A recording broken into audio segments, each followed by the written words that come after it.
यो घरहरू यो सिक्लेस गाउँ चाहिँ नेपालको सबैभन्दा ठुलो गाउँ विश्वमा नै होला होइन होइन नेपालको मात्रै हो नि नेपालको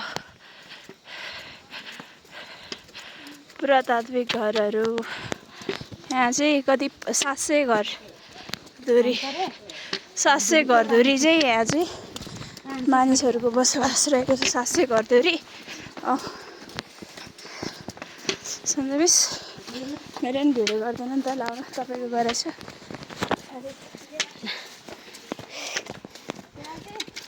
विशेष गरी 700 घरधुरी मानिसहरूको बसोबास भएको कारणले चाहिँ यो ठाउँको नाम चाहिँ सिक्लेस रहन गएको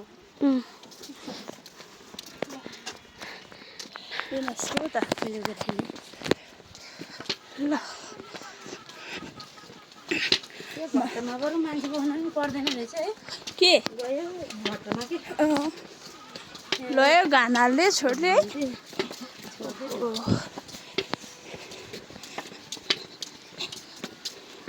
अझै पानी माथिबाट पाइपबाट लिएको पानी देख्न पाएन देखाउनु मधु उतो घर देखाउनु न पुरानो घर कुन उतै छ देखिएछ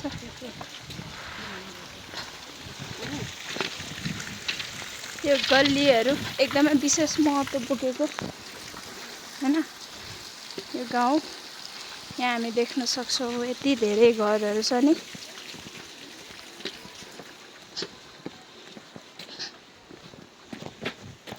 यो चाहिँ सपु ऐतिहासिक ठेलो स्थल देख्न सक्छौँ यसलाई चाहिँ ठेलो स्थल भनिन्छ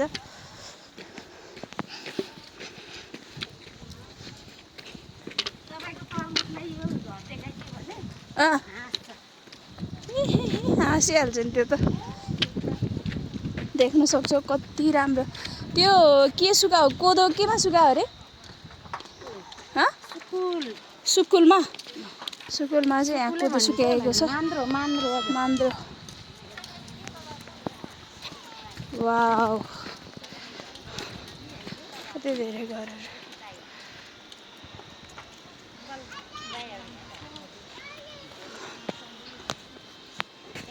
मोल खाद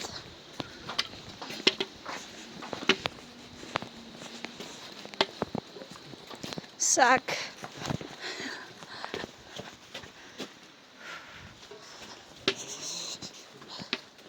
यो गल्लीहरू क्या एकदमै विशेष वाउ लाग्ने व्हाइट रोज हाई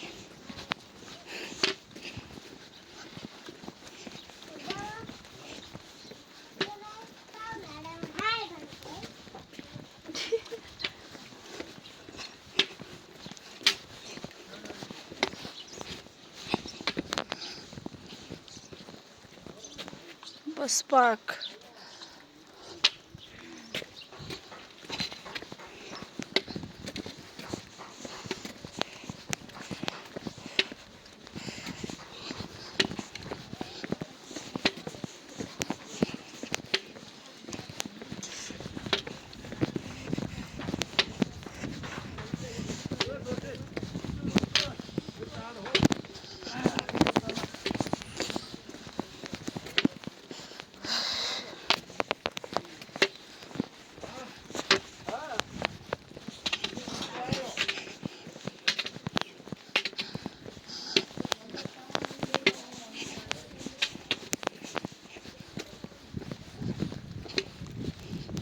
यो हामी पारी देख्न सक्छौँ घरहरू धेरै छन् जुन पारी देखिएको छ यो चाहिँ ताङतिङ गाउँ भनिन्छ यसलाई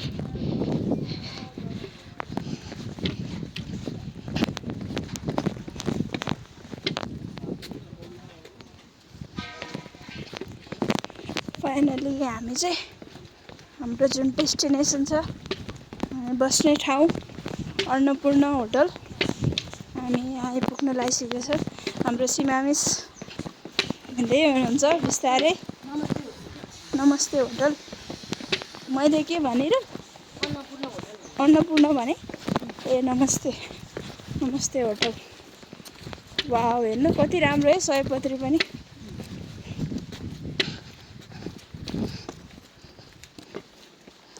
यो चाहिँ फापर झार हो होइन, वास्तविक फापर चाहिँ होइन।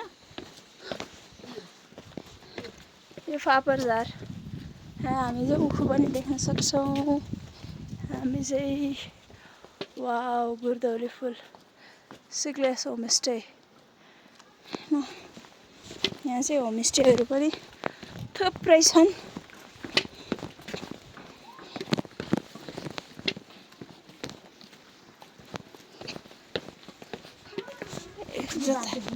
जता पनि गल्ली घरहरू होइन।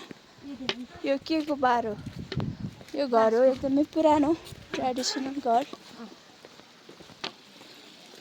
हामी देख्न सक्छौँ एकदमै।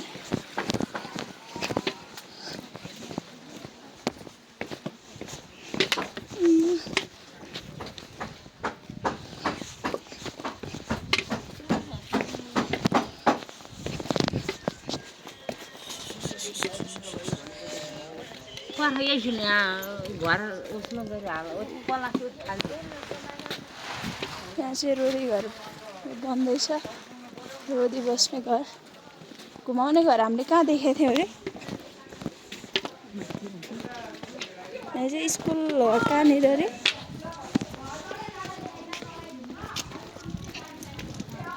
नमस्ते गेस्ट हाउस हामी आइपुग्यौँ।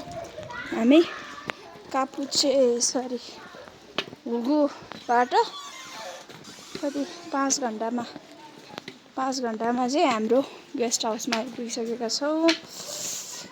वाउ थकाइसँगै हाम्रो ट्रेकिङमा हामी एकदमै व्यस्त मस्त रमायौँ होइन। ल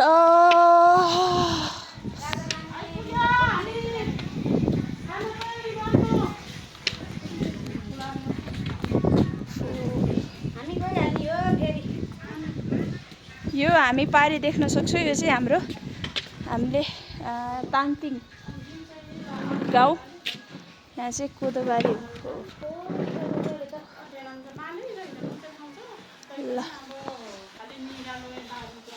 हामी चाहिँ त्यो हिमालमा अन्नपूर्ण 2 र माछापुच्छ्रे हिमालको फेदीमा पर्ने क्यापुचे तालमा चाहिँ पुगेर आइसकेका छौँ। हामी नेपाल भ्रमणको लागि हिँडे जस्तै देखिरहेछ होइन। तमिस एकचोटि ल यसो मलाई पनि देखाइदिनुहोस् ल। फाइनली हामी चाहिँ 5 घन्टाको सफरपछि हामी